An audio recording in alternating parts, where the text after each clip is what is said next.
lot. They've been very happy with that pick and how it's working for them, especially with Stixxay on more aggressive champions. Graves, the final ban on the side of Counter Logic Gaming. The Olaf banned away from FlyQuest. They got one more to pick before this one ends, and we actually get into that picking phase. One more to ban before this phase ends, I should say. And remember that Lulu is still on the board, and we've seen a lot of priority on that lately. Yeah, I definitely would be expecting that. I think another option is certainly even Gragas, which Gragas has actually been really going high priority quite often lately.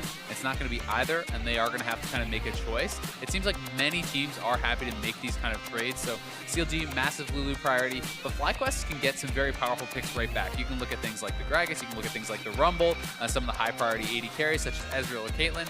A lot of options here.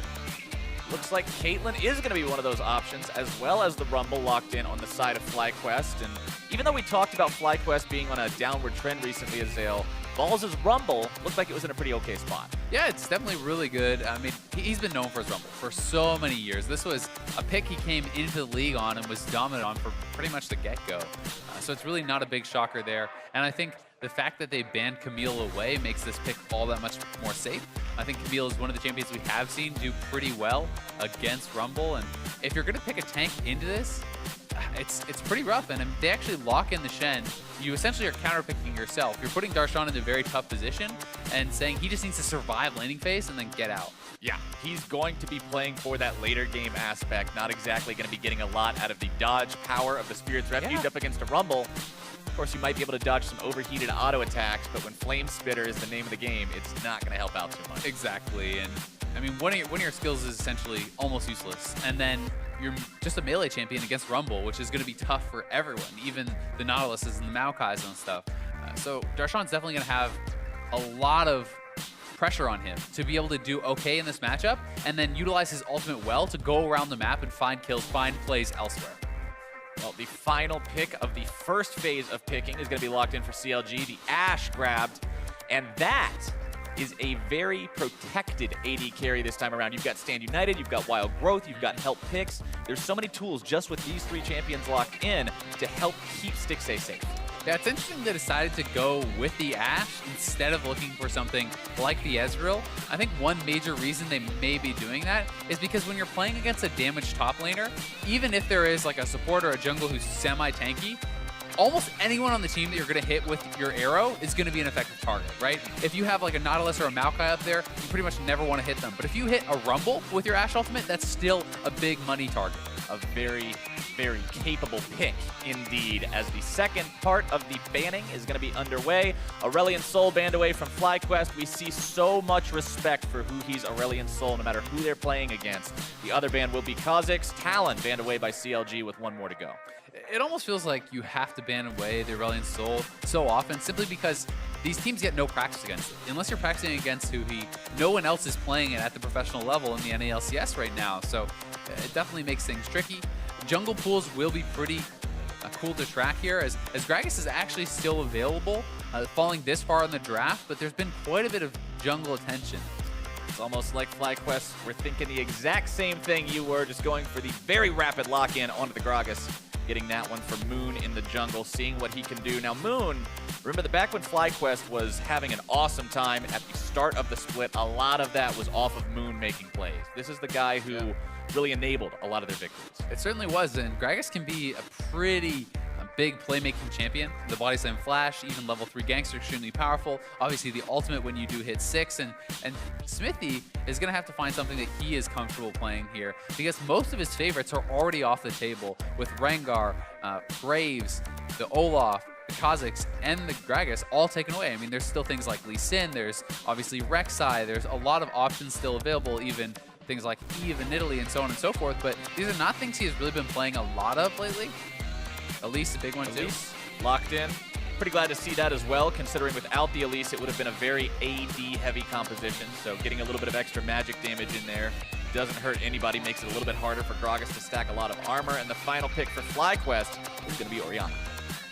Yeah, and FlyQuest is going to have a very powerful team fight. A lot of AoE packed into their composition here. There's quite a bit of pick, though, on CLG. You have the Ashe Arrow, you have Cocoons, you have a taunt from Darshan. They have a very strong early game with that as well, so we'll see how they're going to be able to do. And you know, we mentioned that between Stand United and the Lulu kit, there's a lot of protection for the carries on the side of CLG. But FlyQuest isn't exactly slacking in that either. You've got Orianna shields, you've got Karma shields. There's a lot of protective measures just being drafted by both these sides. Yeah, there certainly are. And I think that although there's not a lot of people who are going to be building armor on the side of FlyQuest, if Smithy is having a bad game, the Gragas can certainly kind of edge more towards just building pure armor. That can become a bit problematic. There's no big tank in the top lane for FlyQuest. Right, you're at least not going to have something like a Maokai or a Nautilus that you mentioned earlier, just lumbering at you with 4 armor items plus a Ninja Tabby, waiting for you to spend the next 20 seconds trying to kill him. Yep, certainly not. FlyQuest, I really think a lot of this game is going to be about their team fights. I mean, if you mess up a single team fight against Orianna and Rumble, it can be a complete disaster. There's just so much AoE damage. Even adding in the Karma and the Gragas, like, it's a very powerful comp.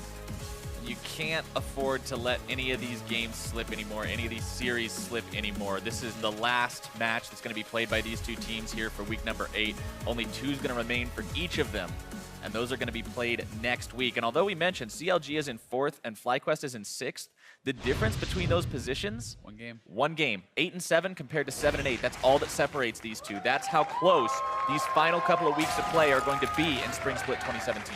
Yeah, it's extremely close, and the playoff matchups can certainly be very important as far as seeding, knowing who you're going to be going up against. I really feel like CLG is going to have to create picks, though, this game. I don't think you want to enter into a straight-up 5v5 on even terms. You want to catch someone out with the Ash Arrow or that Cocoon. Smithy going to make a safe play, checks out that bush. Volatile Spiderling ends up being the right call, finds Moon there, but not really anything else going to be happening. They now realize that each other's hanging around, so FlyQuest will not get a whole lot out of setting up shop there, but Smithy doesn't exactly get in to lay down any wards either. Nope. It's interesting how much we've moved away from exhaust just on 7.5 with those exhaust nerfs.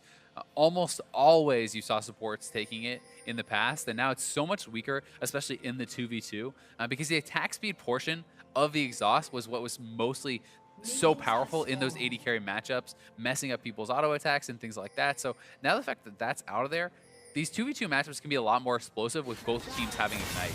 Plus, let's not forget the offensive capabilities of Exhaust, reducing the armor and magic resistance of the opponent, with that now no longer being a factor. Kills the ward, bust a move. I like it. Bust a move, gets shot anyway, doesn't even care about it. It's worth it to make sure you get inside their heads like that. Oh, he got one. Does get one. That's going to stop the level 2. Yeah, that is, I mean, he's going to get level 2 off the camp, but he doesn't get level 2 off the little raptors, which is what you love to do, because then you get your second skill point. That helps you to take down the big raptor much more easily, and that really does speed up that jungle progression. So Moon not going to get much of an advantage at all from this raptor start, so nice play there from Moody. Elimination getting aggressive onto Afromu down here. Going to be taking some shots in return. Alltech and Lemon shoving this one up for now. 2 very long-range 80 carries down here. The Caitlyn, of course, known as the long-range champion, but Ashe, not exactly a slouch in that respect either, so both of these sides going to have some real potential. Who will win? Looks like 73% of y'all think that CLG is going to be walking away with this one. The fans are out in force today. Oh, nope, 71. All right, FlyQuest jumps back a little bit. The CLG have to be careful. This is a really tough lane for them, and Afro is poked very low. Remember, Ignite on the side of FlyQuest, so Afro needs to start chugging those potions and get his health back up, because if you get hit by another spell or two, the Ignite goes down, you can die. And we've talked about how many times they have been dying in these 2v2s lately. You can't afford to continuously be giving up those kills. Yeah, and when we talked about why they died, silly mistakes. Yep. Overestimations. And it's very often fights that they're actually opting into. It's fights that they are choosing, and it's, you know, a little bit of overconfidence, a little bit of mechanical misplays, but still, it's not something that you have come to expect from this bot lane. That said, I still think they're performing excellently well in the rest of the game. Smithy does get spotted on that ward, but they're very far up. We'll see if they can escape. Can they actually get anything out of this? Should be able to at least beautiful flash into the Cocoon. Alltech going to be forced to flash away as well. Repel lands. The damage is down. And first blood goes the way of the CLG jungler. Smithy, what a play from him. Flashing point blank, nailing the Cocoon. No time really for Alltech to be able to react. That was so beautifully done. He is spotted on the entry ward, but then this play from Smithy. Alltech is not expecting to come out because there's a minion in between, but there it is. The flash into the Cocoon, nails it, and even getting those summoners out. No chance for Altec to escape. Great stuff from Smithy. Absolutely well executed. He spends his own flash, but he blows so many summoner spells on his opponents. He gets that kill for himself, and now he'll be that much more effective. Looking to set things up early with this Elise. He certainly will be, but one thing we have to keep in mind is both flashes were blown of the CLG bot lane too. They went aggressive, so although that play works out for them, it's not actually a kill that went onto either Stixxay or Afro Moose. This is a jungle advantage that CLG has gleaned. And Moon could make a trip down there now that Stixxay and Afro both don't have that summon. Have to see if either one of these junglers wants to place some priority on those spent summoner spell opportunities. Could work out, just kind of depends on who's going to be warding, who's going to be pushing, where everything stands. Darshan and Balls. Darshan getting himself in there for that cannon minion, and that's kind of the problem we were talking about with Spirit's Refuge, not blocking a whole lot against the Rumble, so going to pay for it with the health. But that said, I mean, Darshan's doing a great job, honestly. He's staying dead even. He has the triple rejuve bead start. If he can farm this lane out, he's happy. You know, that his goal is complete. He does not need to dominate this, where Balls kind of needs to be pushing this in, creating pressure for his team, because this is supposed to be somewhere where they have a bit of an advantage, and giving Moon more free access to look for things like dives and invades when you have that pushed in. Yep, and let's not forget, one level away now is Darshan from having that stand united, from having that extra red light on any plays that Moon might be looking to make in other lanes. The Shen, we've seen it in previous matches, not just between these teams, but all over. It's so good at just discouraging people from making plays. It certainly is, because if you don't show the respect to it, ganks can be turned around so easily. So despite the fact that CLG's bot lane has no flashes, when Shen hits 6, you have an extra member that can always enter in. So you need to either A, be sure you can kill the person through that Shen ultimate very quickly, or B, have so many members there that it does not matter if Shen comes in. Sometimes those numbers advantages can be awfully tricky to get going. Have everybody in the right place at the right time. Be on top of your rotation game to make it so you're not losing too much in return. Speaking of rotations, High and Moon moving into the enemy jungle as Lemon Nation, again, just trying to press himself forward here in the bottom lane. The Blast Cone's going to be taking High and Moon over the wall. TP coming in. This is the numbers advantage as Zale, the two-man shockwave. The burst going to be coming through. The equalizer lands, and it's 2 for free. FlyQuest. Yeah, and Darshan, I think, makes the right call there. It doesn't even blow the stand united, because if you use the ultimate, FlyQuest can actually deliberately allow you to come in. Don't finish off the kill, then pick up another free kill. Because 5 men were in the bot lane, they get first turret off this, and they're looking to force Dragon. They've got all the bodies nearby they need. CLG still with 2 bodies just now respawning in their own base, so not in a kind of position to stop anything too soon. Now looking to collapse onto Huhi. Lemon Nation popping the flash, trying to get himself in range, gets the tether, forces the flash back out of Huhi, who's now on the run, should be able to get himself away to safety here. The inner flame over the wall won't do much. And here's the setup on the play again, so... Oh, go back to live. Actually, Lemon maybe getting caught out. Lemon getting himself in a little bit of a precarious spot. Afro Moo grabbing the kill with the Glitter Lance. Now High going to be eating some damage on the back end of this one. The Shock Blast comes out, but with no acceleration gate, it's not going to pose a serious threat. Not at all. Still a well-done play there from FlyQuest, especially being able to convert that into the 2 turrets. They brought so many members that it doesn't matter that Shen came in. 5 men to the bot lane, and that is option number 2. That's how you do it. Sometimes you got to go with that option, and they made it happen fantastically. Now sitting with an 800 gold advantage for themselves, thanks to grabbing the turret First Blood. And you mentioned them heading towards the Drake earlier. They didn't end up taking it, but remember, once that turret First Blood goes down, that's when you actually see teams start to focus more on the Drakes, more on those other opportunities, without that massive gold being there, just waiting for the take. Yeah, but look at this. Smithy lying in wait, trying to zone them off some of this farm, but I think it was just the case where they thought they could get the kill on Huhi quickly, then go back to get the Drake. But because they committed so much time chasing him down, they're not able to actually go back and get that Dragon.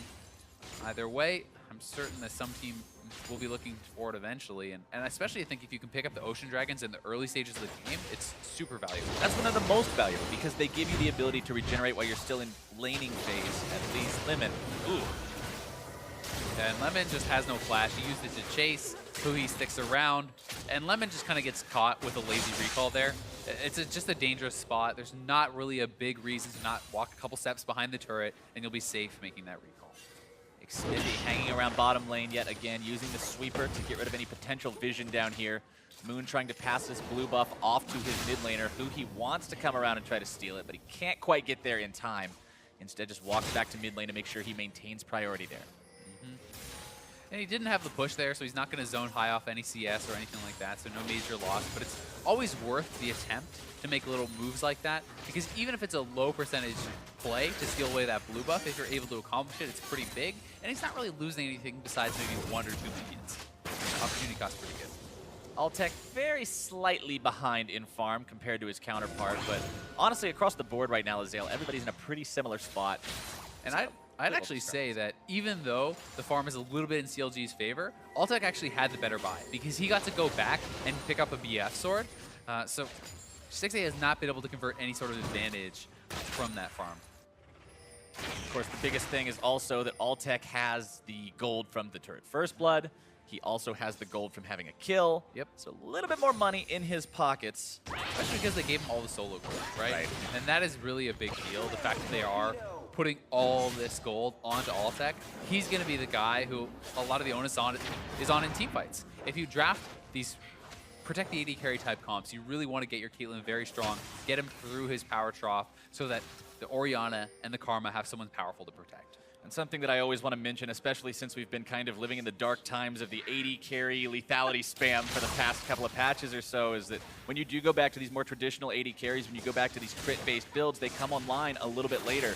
So if you can get all that extra gold flowing into the Caitlyn as compared to the Ashe, it's going to be a serious threat much sooner. It certainly is, and I think especially for the Caitlyn, because the Ashe, even without any items, still has this powerful utility. You still have the ultimate to throw in to get picks, whereas Caitlyn really needs to hit these item power spikes, especially getting to 1, 2, even 3 items is very important.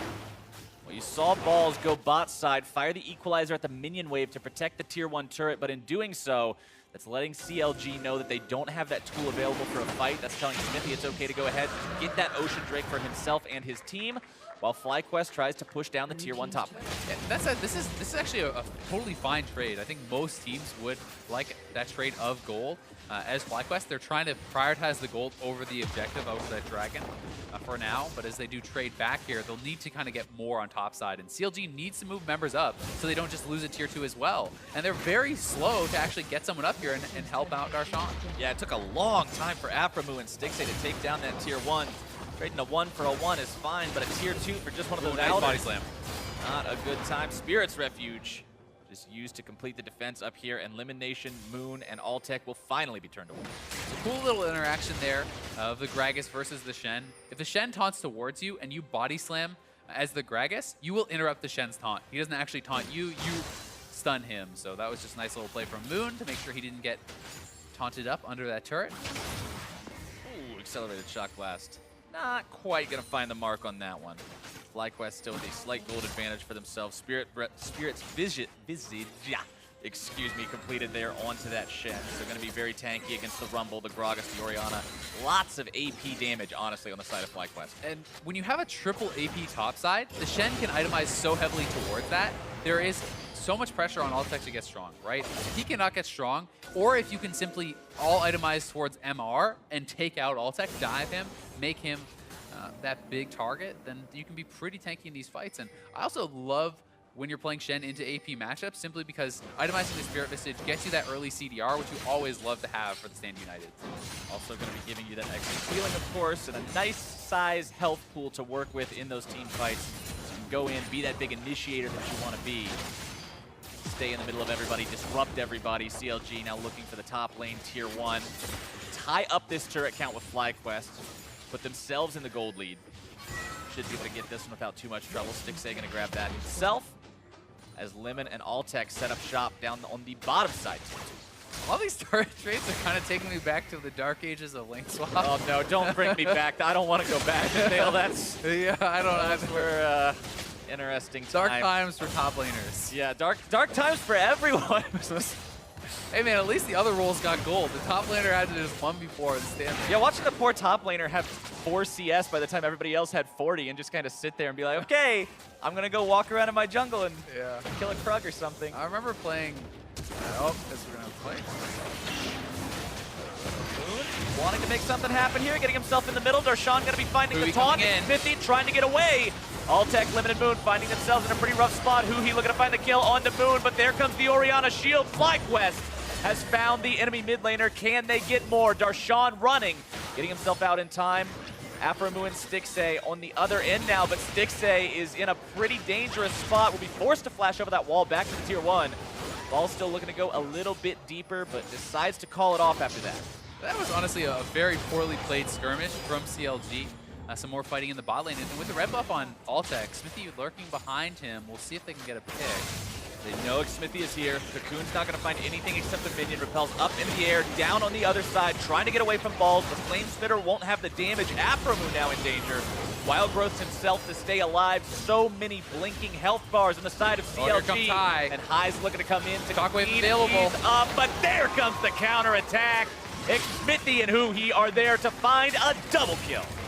Did Altec just die to the turret? I'm not sure I actually I'm not caught sure how that what happened. killed him, but there was a double kill, Azale. I'm pretty sure that Altec had red buff still and walked in with the red buff burn and gets turret aggro and kills himself on the turret there. That's what I'm guessing happened. We'll see if we get that replay, but I mean, that was a messy series of events, and Altec with the red buff probably hits Smithy. As Smithy runs through, you walk forward, you still have the burn on. Yep, one more auto attack. Yeah, let's see as they do get in range here. High coming around, looks like it's going to be a pretty good play, but there is that red buff burn. Altec stepping forward, will pull aggro, as there's the burn still on him. He just takes a couple He ace in the hole with the turret shooting him. That kind of takes me back to... feels bad, man. Actually reminds me of TSM playing Teemo last year. Poncer pulled turret aggro and just killed himself because he wasn't used to playing with the Teemo dot. You got to be careful with those dots, Azale. All right, so that's a mistake Nelly. you make once. Yep. That's a mistake you make once, and then you learn from it. You don't channel the ulti there. But FlyQuest down 1 kill now for themselves. Down a little bit over 1,000 gold, but still in an all right spot. Infernal Drake's going to be spawning in 1 minute, so expect to see these teams moving around in this bottom part of the river, setting up vision, prepping for this fight. They certainly are, and you can see Smithy even itemizing heavily towards the MR, going Spirit Visage instead of going for the more traditional AP Elise type builds. And I think it makes a lot of sense against a team like this. I'd also love to see Afromu going for something like an early Locket, and maybe after Redemption, but still, like, these things that reduce or mitigate the AoE damage coming out from FlyQuest comp are going to be so important. Absolutely, and you already mentioned it earlier, Azale. You were saying, look, if Altec can't come online, this is going to be a real issue, stacking the magic resistance. Altec still doesn't have a completed item. Yeah, I mean, Caitlyn definitely can take some time, and I think CLG are at a relatively strong point in their composition, so they would be happy to fight around some of these objectives. But that said, obviously the Equalizer is still very powerful. You have to show respect to the Equalizer, to the Shockwave. Always get yourself wombo comboed by one of those. Any team fight can find itself in a bad spot. That does not bode well for the Rumble when he's losing the pool. Oh, Darshan flashing forward, trying to finish this off, but he doesn't get the taunt. Balls gets away. That was close. I mean, he was trying to do a flash to get the pull through on the Q for the bonus damage with his auto attacks. That said, I think if he actually just saves his flash for the taunt, he probably gets that kill. Right, just a slight misexecution on those, but his team still grabs the Infernal Drake for themselves, getting that extra damage. Elimination going to be stunned up into more stuns, into more damage. It comes through. Xfinity in some trouble. Stand United keeps him alive just long enough to repel to safety. Nice play there from CLG. Oh, no. To dive. All right, they They blocked get it. the turret. And it is honestly really problematic if your Rumble is starting to get beat that badly by the Shen. If the Shen can just push him around, you not only have a very easy split push type victory, where who's going to come collapse? I mean, if the jungler comes, they both deal magic damage. They're not going to have enough to easily take down Darshan, and they're going to have such heavy lane advantages in the sideways with that. Afromu flashing over the wall, here to help Huhi out, and he slams High into the ground. Batter up, Hui takes him out. Nicely played there. The Shockwave was available from High, so that was pretty ballsy play, and they go in with the Whimsy first to deny that Shockwave coming out. Nicely done. No need to fear it. If the man can't cast it, turn him into a cupcake, you got no problems down the road. Cupcakes cannot Shockwave. No, they can't. They can't do it.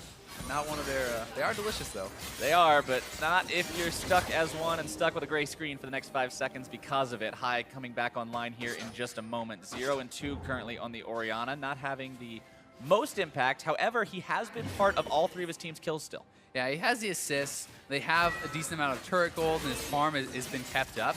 So I don't think that he's in some devastatingly bad position by any means. But it does become much more difficult for him with all the MR on this team. I mean, all the top side of CLG's map has a fair amount of MR already with the Hex Drinker, 2 Spirit Visages, which are going to be completed pretty soon here from Smithy. So things looking pretty good for CLG, but FlyQuest still have a fantastic team fighting comp and can look for opportunities to unleash that. And remember what Afro Moose said, FlyQuest, they're always so hungry to make some kind of a play. They're always bloodthirsty with these calls. High wants to find action and find solutions. Oh, now here's that play. in some trouble. The damage comes through, the burst comes out, and Stixay goes down. Nicely done there. We'll see if CLG can get anything back. They are moving Darshan up towards that mid lane. But FlyQuest certainly have the advantage right here, and Hui is split from his team big time. Hui got a really nice accelerated shock blast on the carries from FlyQuest, but now he's found himself stuck out alone and done for. Balls grabbing the kill. Yeah, Hui in the wrong part of town there. FlyQuest going to capitalize. Nice pick onto Stixay, and then Hui kind of gives them another one, and they can probably push in here, look to force on this turret. We'll see if they go for it. Starting to pour the damage into it as we speak. The trap's being laid down. Altec will keep them zoned away, pick up that turret for himself and his team, and keep FlyQuest right there in it. Yeah, right back to even pretty much here. So here's the play. Moon sneaking around. They had already spotted that Stixay was down here, and with Moon behind him, there's not much chance for him to get out. Body slam flash right into the ultimate. Does not go for a greedy auto there and gives Stixay a chance to get out. It's a well-performed Gragas combo, and then Hui just kind of wanders up so far here. He wanted to try to poke out the rest of the team, but he has no support, and he has no business moving that far up. I think that the initial flank for the shock blast and trying to clean out the mini wave is fine, but when you walk further up there into the lane, you're going to die. I feel like there was a bit of a communication error there. It's like Hui wanted to go in and try to say, okay, we can actually do something here, and the rest of the team was just nowhere on the same page. Yeah, it's a good point. I mean, perhaps he was expecting Darshan to ult in and them to take that fight, but they bail out, and they're going to have to give up that kill. Balls and Darshan again doing the eternal top lane tango, this time in the bottom lane. Hanging out down there, teleports up for only Darshan. Balls still has a while to go on his. Darshan, remember, also having to stand united, so 2 different ways to get into one of these fights if they happen. FlyQuest has to be careful. Yeah, I mean, Stixay sitting with that Ash Arrow available. And remember, there's so many good targets here on the team. Pretty much you hit anyone but Gragas, and you're smiling. So we'll see if they can look for that. Stand United is still available, and 4 CLG members are around. Blue Chinket with the spot out. Stixay keeping himself away from that Orianna ball while he clears some of that vision away. Accelerated shock blast finds elimination. That's got to sting.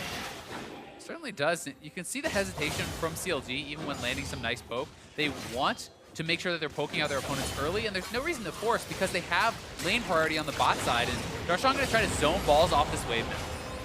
Darshan using the Spirit's Refuge to avoid those overheated auto attacks for a little bit. Continuing to trade with the Spirit Blade, getting the better of balls yet again. It's nicely done from Darshan, and it's not even much about the trade there. It's about the fact that minions are dying to the turret, so he's actually keeping that gold away from balls, which is really the nice little victory he gets there. Drake in less than 1 minute yet again. I feel like we're hitting these Drake timers, and as we look between them, the story's kind of staying the same. CLG with a slight advantage in a spot where they're able to get control over the area. You can see a few wards down around there by FlyQuest towards the edge of their own jungle, but not a lot of priority being placed around it this time. No, FlyQuest have not gone for these Drakes very heavily, but I think they're at a point now where they could look to contest for the next one if they want. They have the rank 2 ultimate on balls, they have the 2-item power spike with the Hurricane on Altec, so they're getting to a point where they're going to be pretty strong. And as long as they can get some vision down and avoid getting picked off, they could look for these fights. Repel from McSmithy going to be landing right onto a shockwave. Arrow comes out onto high in retaliation. Stand United going to be used. Darshan looking to make the plays happen. Tries to go for the taunt. Not going to be finding anything. Moon getting himself back. Trying to body block as well. He's a big fat Gragas to absorb those skill shots.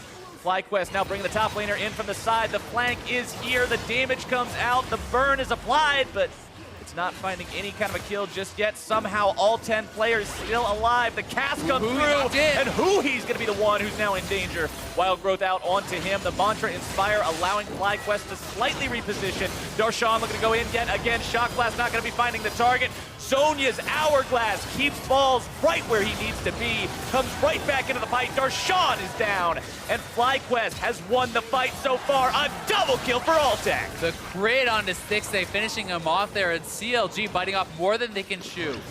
But FlyQuest is pretty low. We'll see if they're going to try to force around this dragon. I think that they certainly can. Remember, you are up against a Jace. You got to respect the poke potential.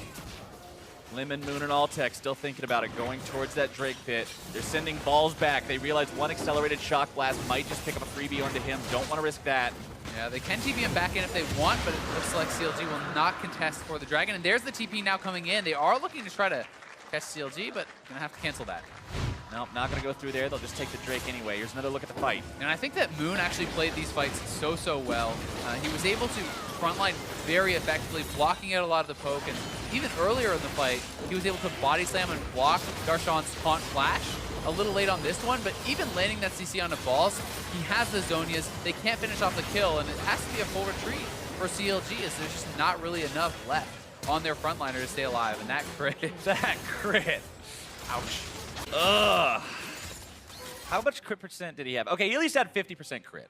So it was a coin flip on whether or not that was going to be a crit. At least it wasn't one of the 1% crit shots. Yeah, that's a filter. That would have spawned a few Reddit threads. Look at the Knight's Vow second here for Gragas as well. Even more support onto Altec. You can put this on your Orianna, so we'll see what decision he does make. But it is on Altec for now. Really, it's very effective on pretty much whoever is doing the most DPS. And if Altec is going to be that person, which he very much has the potential to be now, 5-2 on the Caitlyn. Now he's got the items. Now he's coming online. I mean, it's really scary when the one guy who needed to get strong does get strong, because there's not really that much armor on the team of CLG, and this super protected Caitlyn is going to be able to get so strong in these team fights with Knight's Vow, double shielding, almost at the 3-item threshold. And he's going to be massive, and CLG is going to have to look to really control the sideways and get some edges there. Ball's moving over to stop Darshan. High moving over to grab himself the blue buff. Very low on mana, so couldn't really do anything about trying to find a kill on Darshan there. Would have taken a very long time anyway. I do like this choice going to the 1-3-1 here for CLG. I think that they have a pretty solid 1-3-1 squad. If you can really try to pressure the sides, you can split FlyQuest apart and look for picks with the cocoons, with the arrows. Smithy in the enemy jungle looking around, sitting down some wards. Both junglers with trackers knife this game, so they're both trying to play that information game as opposed to the more combat-centric smites. Stixay and Afromu hanging around mid lane as well. Remember, we're 26 minutes into the game now, so if we can get one of these big fights around this upper jungle, Baron could be the prize. And it's even more important to draw balls down to the bot lane because he wasted his TP with that started TP that he had to cancel after their teamfight victory. So CLG is certainly trying to get FlyQuest into a fight before that TP comes back up, but they only have, 10-20 seconds remaining, so I'm not sure they'll be able to do it. That's one of the problems of playing against Shen, right? You can feel like you're in such a stranglehold trying to maintain equal map pressure to what he can do because of Stand United, because of the fact that he's allowed to have 2 different global travel times.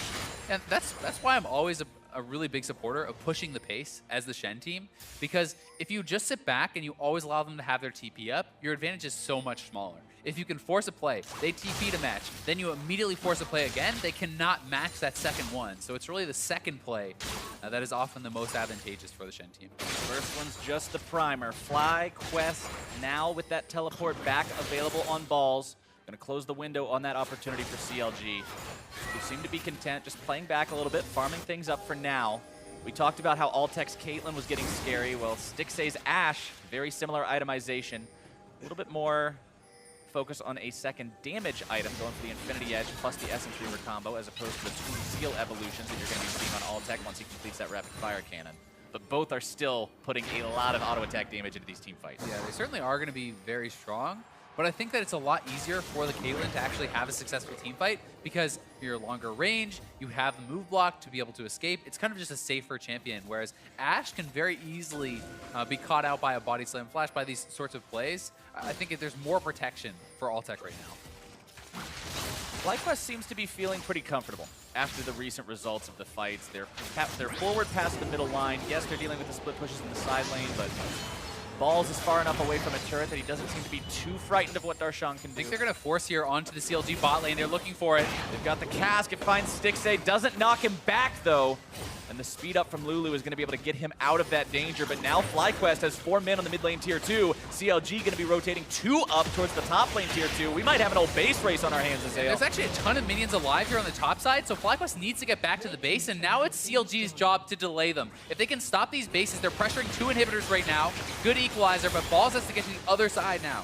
Equalizer going to be removing almost all of those minions, but not quite there. He's sticking around, trying to find the damage onto Balls. One more auto attack to get the turret. He knows he's going to be dead to rights, but Darshan and Xmithie are going to make it a 2-inhib turret kind of game. He not going to be keeping alive too much longer. Accelerated Shock Blast finds the mark, but there's just too much armor on the Rumble for it to work. Darshan now trying to find his own escape. Good cocoon. The cocoon stops the pursuit from the Karma. CLG get themselves out. They lost their mid laner, but they broke 2 different inhibitor turrets. Yeah, and that is so worth it for CLG. It's critical that their members did not go down afterwards. Only losing 1 is okay, but if you lose multiple members, it would be a free Baron for FlyQuest. They may still look to force around it, but that's risky because Darshan's going to be right back to the split push, threatening those inhibitors now. And when you think about sieging the inhibitor turret, it's a very difficult situation in any game, but with a Caitlyn, it's so close to impossible sometimes. But now you can't fall back on that in 2 of your lanes if you're FlyQuest, because those inhibitor turrets were just taken for free. And Balls doesn't have Equalizer, so even in the 1v1, it's going to be pretty tough for him, but they're looking to force around the Baron. CLG looks like they're aware. They have seen them on this. We'll see if FlyQuest commits to the play. FlyQuest working this Baron down below half now, demanding an answer from Xmithie and the rest of CLG.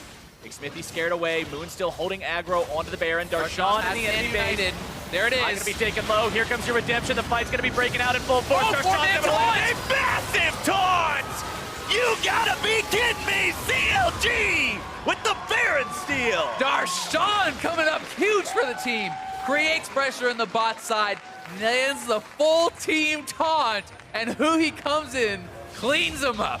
That is how you carry from the top lane. You lock down the whole enemy team, set your team up to take away the buff they came for, and you're right back into their base. Line them up and knock them down, and CLG could very easily take 3 inhibitors with this Baron. They're looking for the last inhibitor turret, and all the other ones are already open here.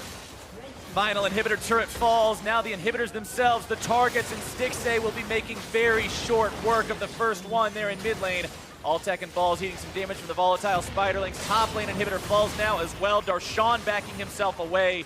And man, is CLG feeling good with the results of these past couple minutes. Yeah, that is so massive. And FlyQuest, they make the call. They force CLG to do a reaction here, and CLG is able to pull it off. And this is really a nicely timed repel right in with that Stand United, delivering Darshan into the middle of the team. Nails 4 men with that taunt, and arriving just in time to crush that team fight.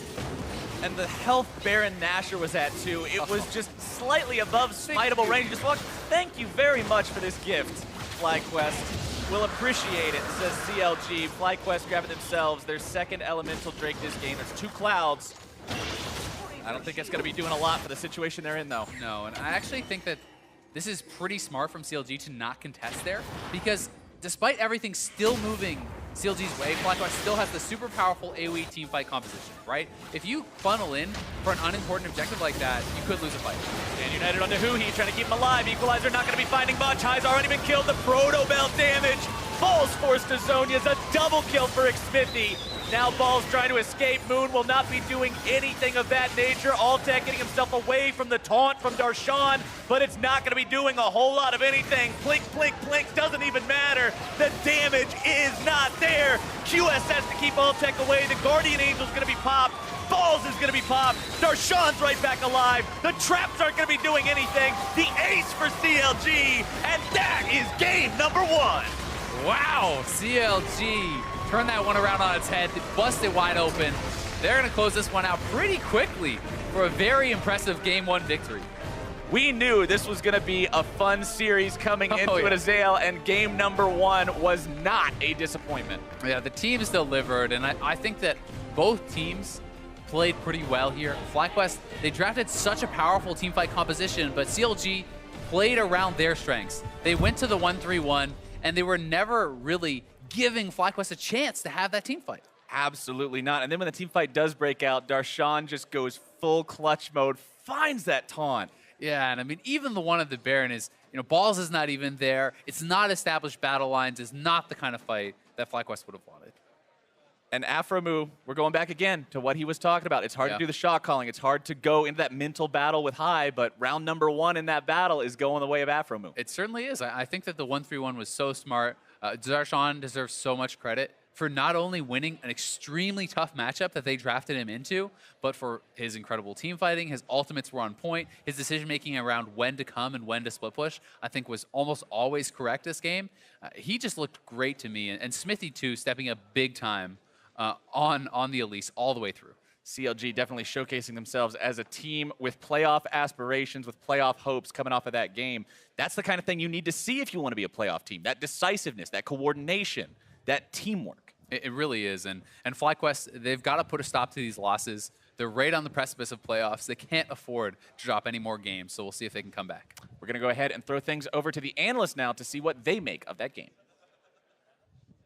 Thank you very much, gentlemen. Thank you, of course, for tossing it to us. Let's talk about the fact that CLG got a pretty solid Game 1 win over FlyQuest, honestly. We'll just start by putting up the team comp graphic at the bottom if you guys have any notes to talk about. Otherwise, it's generally a fairly standard comps on both sides. Yeah, I didn't feel like it was anything too surprising. I mean, maybe, Shen picks important to how the team comp actually plays, and especially what they managed to do in the game, but not too surprising to see CLG go for it. Yeah, I do like, especially because Afromu in his interview before this series versus FlyQuest was talking about the shot calling differences, and whenever they go against High, there's a lot of very quick decisions, and Shen allows you to react to decisions or react to situations very quickly with your own decisions and your own choices to be able to, pull off those cross-map plays and get that extra side lane pressure. And speaking of cross-map plays and side lane pressure, in fact, we have kind of a highlight reel of CLG's warding control. They got several objectives kind of in a row off of just great warding. So here's a zoom out with kind of the mini-map shown up here, and it's basically just they've got the vision to kind of guarantee that no one's going to stop this Drake first off. Right, so it starts with this Drake, and then you see that they're going to drop just a ton of vision deep on the side of FlyQuest, as well as start using that vision to make a lot of plays. So they get this nice flank off here where Smithy's going to be able to dive.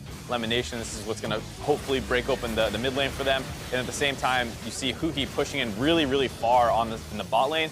This vision also helps make sure that he's free to do that. And then once he starts getting low, High starts pushing out a little bit more. This opens him up for the roam to come in, and they're able to turn a kill onto High once again here. Exactly. It's the way that these wards play off of each other. Because Smithy, with that early trackers, he was honestly going off and got a lot of kills, but to fund the wards and then goes in, place the deep ones before he goes for these dives, and Afromu gets a follow-up. It's safer for the support to go ward, and they don't have to have, multiple resources go on every warding trip because they already have vision and they know it's safe. And I think, talking about Smithy, he has had some of the best early pathing we've seen in the LCS in the kind of second half, where he almost always gets these impressive early one kind of cheesy things, small advantages. Sometimes he's just taking away blue buff. Here, he's able to get that really nice flash cocoon in the bot lane and get first blood going for CLG. Yeah, and even though you did have some comeback kills, there was the big bot lane dive by FlyQuest, turn it back around, got first turret gold. There were some elements there, but CLG overall did play it better. Next clip I want to show is a 3-for-0, the sort of the Baron turn, I believe it was, that CLG got for themselves. This was kind of just the game-winning play at this point. Yeah, I mean, CLG have been pulling FlyQuest all over the map. I think FlyQuest kind of reached a breaking point. They said, let's just force Baron, and they had a nice trap line, but CLG does get through it. And then they're all clumped up on the left side here, which is just going to be disastrous once that Shen ult's going to come in. Gets the 3-man taunt, shock blast into the Jace combos, basically everyone taking that AoE damage. And after that, it's easy for CLG to pick up that Baron. Yeah, that was definitely a game-crushing play right there, able to blow it wide open. You can see the giant spike on your screen after that as well. As far as FlyQuest side, I do want to briefly talk really quickly about Moon and his Gragas, because I have really liked it, even though they've been losing the last couple of games. I just think that he's been fairly sneaky with the champion and able to use the early pressure, as well as had a couple of good combos. Yeah, I do want to give some sad notes to Balls, though, in this one. In the previous clip we just saw, actually, CLG gets a 3-for-0. When they're all dead, Balls finishes TP. Darshan's in there on a 4-man taunt, and there's still no Rumble in the fight. Like, you're doing Baron, bring the top laner in at some point to do something. Equalizer went uncast during the game-losing team fight. I wrote a sad Those are note. sad Here we go. notes. This is the They can't sad see face. it. Ooh, They Okay, can't we're see gonna it. wait till we can zoom in. You gotta There flesh it out a little more next So time. you have to write So- from Freak here. Yeah, all right, here you go. Two balls from Freak. We'll jot that down a little bit. But honestly, yeah, I feel like we're still seeing the collapse of FlyQuest. And mistakes that these players are, again, better than. Like, how do you not TP into the Baron fight that ends the game? They Right? basically got out-hied this game as well, where CLG was just going all over the map and forcing objectives down, where they got the top one, then as soon as he's done with that, Smithy just runs down to meet up with Shen, who is pushing in the bot lane at the same time. It felt like FlyQuest was just getting pulled all over the map, and it was sad. You got some sad notes for it. Do you have happy notes for anybody, or is it just sad notes? Yeah, happy notes for. I love teams that do pregame plans. Like Smithy and CLG. We're turning the front upside down. This is God. the smiley face. For I think we're Smithy done at with this that. point. Let's. But honestly, like you mentioned it before, right? All the clever things. CLG to me have always been a team that has done really good individual prep for a match and be like, hey, Smithy, yo, I got this dang, path for you, whether it's Ziggs handing it down or when the analyst or Smithy doing it himself. It's always been a strength of CLG, and I love seeing things like that. That's always been something that I respect a lot as a commentator and as a former player. That kind of pregame prep is super awesome. Yeah, definitely always fun to theory craft, and I think that's one of the strengths of the team. And Yeah. going back for a while, too, they've always had great level ones. When there was a little bit more freedom in level ones with what you could do with some of the wards and stuff like that, they were always really aggressive about trying to find where they can get any kind of small advantage, whether it's vision, early kills, forcing summoners, just anything that they can do. Sure, absolutely. So player of the game honor is going to go to Darshan here for this one. The Shen, he played pretty well in overall. And, it is often hard to play Shen at a Rumble. Rumble is kind of known as one of the counter picks. It's all spell-based. The taunt kind of does nothing, and the dodge zone certainly does nothing against him either way. But, yeah, split push pressure, the 4-man taunt to win the game. I mean, all that stuff, just really kudos to Darshan. Yeah, I think without the Shen pick, they're not able to kind of force that kind of mid-game action where FlyQuest felt like they had to do something mid lane. They struggled to do so. The Shen was split pushing all the time, basically putting a ticker on what FlyQuest was trying to do. Yep, so beautiful stuff. And, of course, a well-deserved win. We'll see if they can close it out or if FlyQuest turns it around. We'll be back with Game 2 very shortly.